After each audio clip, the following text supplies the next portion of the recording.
quick Sure. question about reverse repo rates. I've seen that they have hit all-time highs over $1 trillion. And my understanding is that a lot of banks are timid about the market, so they're parking their money overnight in treasuries. I was wondering what your opinion is of that. So, wow, I got a question on STRs and now reverse repo rates. I happen to like those questions, but it glazes people over. I would say, first of all, I'd be real careful about what you read and hear in reference to what you just said, because it is always a point for people to be selling gold or annuities or whatever it might be. And I will tell you that banks have been putting money, as you indicated, on overnight markets for 50 years. And they do it in all kinds of markets. They do it when things are really good. They do it when things are really bad. It doesn't matter. It's a constant flow, and in and out, it's constant. It is, just by means of, if you sell a stock, it takes 3 days to settle that stock. In other words, before you can use it. Where do you think the money goes? I mean, they're not sitting on it, not making anything on it. Trust me. It's going somewhere before you get it. And that's a little bit of a small, silly example. But banks do that on a very, very regular basis. So it can be bad.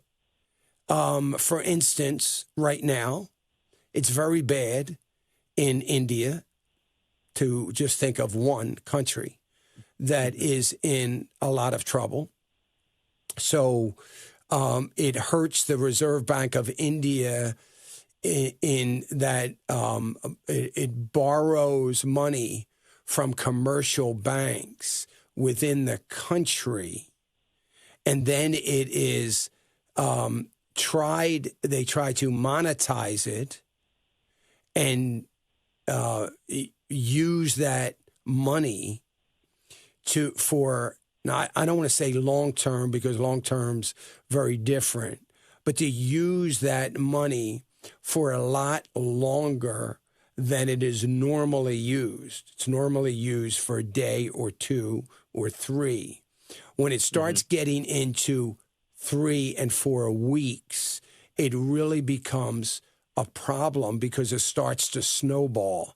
They're doing that because their monetary system can't handle what is happening with surrenders, buys and sells, and value of the currency.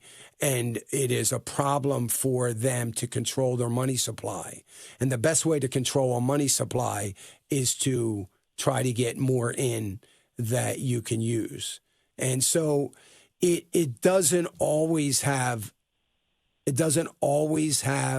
negative consequences, but the Fed uses reverse repo rates as well for temporary reductions in their balances, in their banking system, and what they are lending to other banks.